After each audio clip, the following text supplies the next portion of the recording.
Hello students. In the previous video we learnt about uh, the images formed by the convex lenses as well as the concave lenses. Now, like the concave mirror and the convex mirror, we also have sign convention for refraction. That was sign convention for reflection by spherical mirrors. We also have sign convention for refraction by spherical lenses. So it is similar to that one where over there it was from the pole is taken as the origin. Here the optical center, that is the center or where the two sides of the lenses, like the center of the two sides of the lenses, uh, that is the center, optical center. The optical center becomes the origin, and so the left hand side of that becomes x-axis, right hand side becomes positive axis, anything above becomes positive y-axis and below will be negative y-axis. Now we also have magnification. We look at magnification of the lenses, and it is defined as the ratio of the height of the image to that of the height of the object, similar to the one we learned for spherical mirrors. And again the denote it is denoted by h dash and upon h, that is h dash stands for height of the image and h stands for height of the object, okay, from the principal axis. We can also relate it in terms of distance of the image from the object and distance of the distance of the image from the optical center and distance of the object from the optical center. However, there is a difference. Here we do not have a negative sign, rather it is positive. And from equation 1 and 2 we also establish a relationship between the height of the image and the object with the distance of the image and the object from the optical center. Once again, if we get the value of m greater than 1, then we say that the image is magnified. If the value of m is equal to 1, that means the image is the same as that of the object. And if the magnification value is less than 1, then we say that the image is diminished.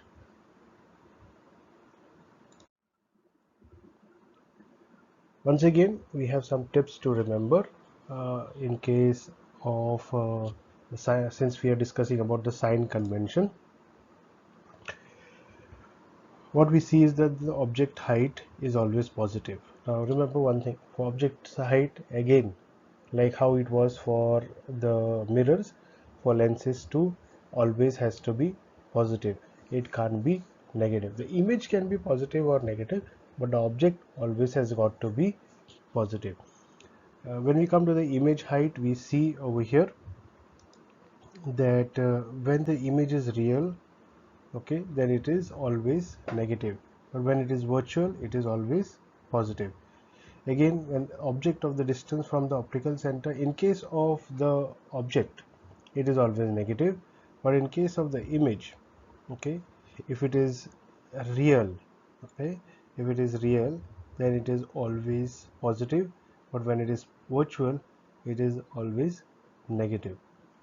And again, when it comes to focal length, that should be actually f, not v over here. For convex lenses it is always positive, and for concave lenses it is always negative. A few things to remember. Now we come to another term which is unique only to lenses, that is called as the power of the lens.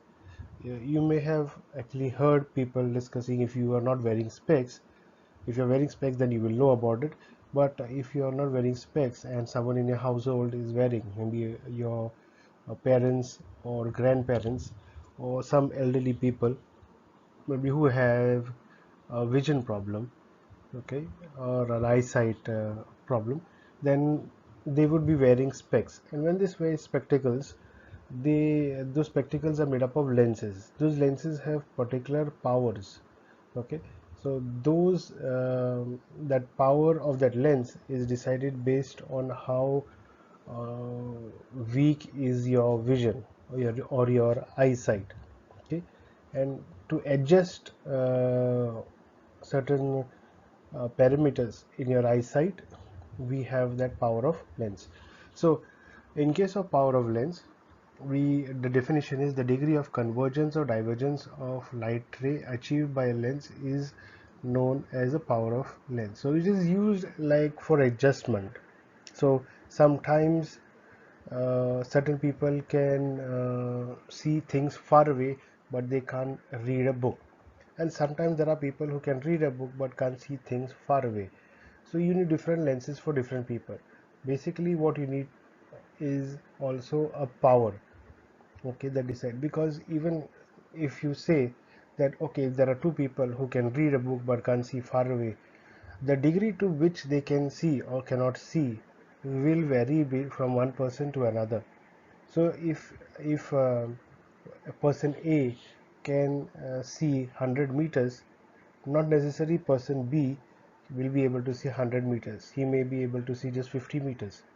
Okay, so accordingly the power of the lens needs to be adjusted in order to rectify that error that is causing the distortion of vision, or that is leading to um, reduced eyesight. Okay, so that's why it is said a power of lens is taken as the degree of convergence. Convergence means where all the light rays are focused, meet at a point, and divergence means where the light rays move away from each other and help to focus on a broader area or a larger area. So this is brought about by lenses, and the power of the lenses is a value that helps to determine as to what degree it needs to be done, to what degree light needs to be focused to a particular point, or to what degree the light needs to be thrown on a larger area. Mathematically put, it is defined as the reciprocal of its focal length. Okay, it is defined as the, so if um, f is given in meters, just ignore this one, just focus on this square over here. So if f is given in meters, then p is given equal to 1 upon f, reciprocal of the focal length.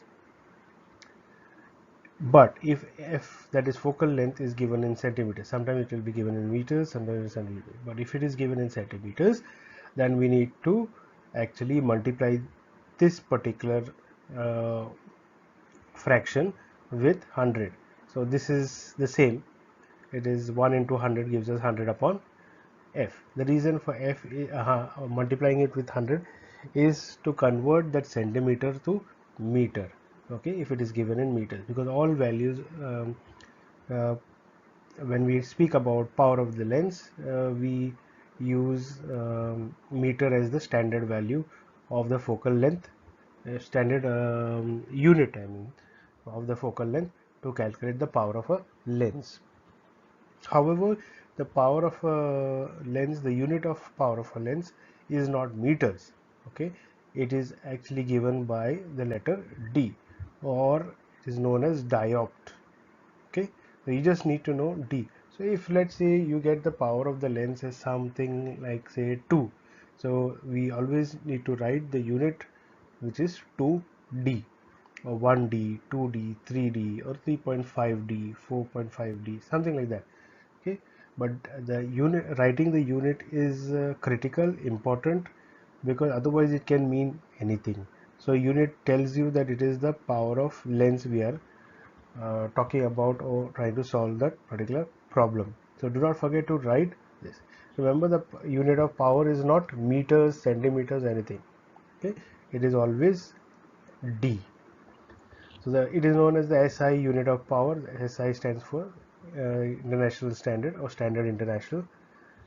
So 1 D, or 1 diopter, it is defined as the power of lens whose focal length is 1 meter, and that is why we need to convert any value of focal length given in centimeter to meter first, and we do that by multiplying 1 upon f into 100, or we can just write it as 100 upon f.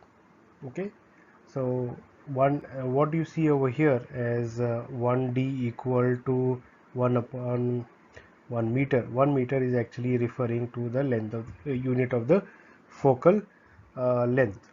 Okay, so when we take this meter on top, okay, the index or the power of the meter will be shown as -1, indicating that it is come from the denominator.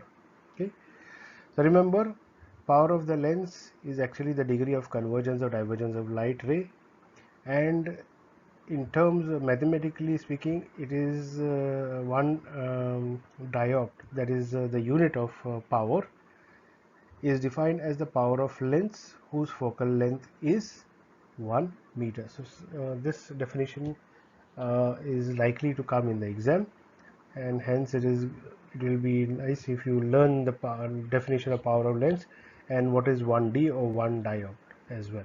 Okay.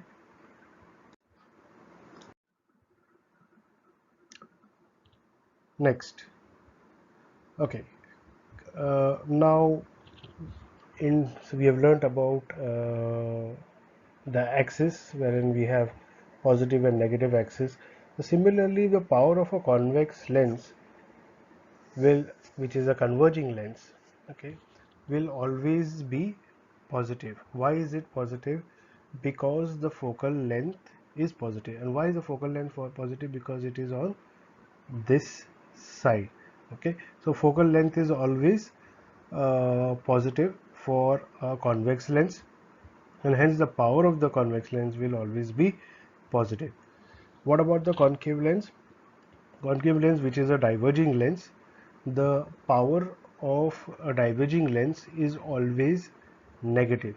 The reason why it is always negative is because the focal length is always negative. Why is the focal length negative? Because the focal length is in front over here on the left hand side of the optical center. Remember, optical center acts as the point of origin. So anything on the right hand side or on the x-axis becomes positive. Anything on the left hand side of the x-axis becomes negative. That is why in case of the convex lens, the ray of light comes over here, meets at this focus point. So that's why the focal length is always positive for convex, and because focal length is positive, that is why the power of the lens is positive, because we remember power of the lens is nothing but equal to 1 upon f. So if f is positive, power of lens also has got to be positive. In this case, what happens is focus point is on the left hand side of the point of origin, which is this side. Hence the focal length becomes negative. So if focal length is negative, then the power of the lens has also got to be negative. Okay. So if there are many lenses, then there will be many powers. Accordingly, if you want to find out the net power of all those, that means the total or sum total of all the lenses, then you just need to add the power of all those lenses and you'll get the net power of that particular uh, uh, lens, which is actually a sum total of all those individual lenses. Okay, so with this we finish the chapter on light, refraction and reflection. The problems that are there within this chapter will be done in another video. So thanks for watching. See you in the next video. Please hit the like button if you have liked the video. Thanks for watching. See you in the next video.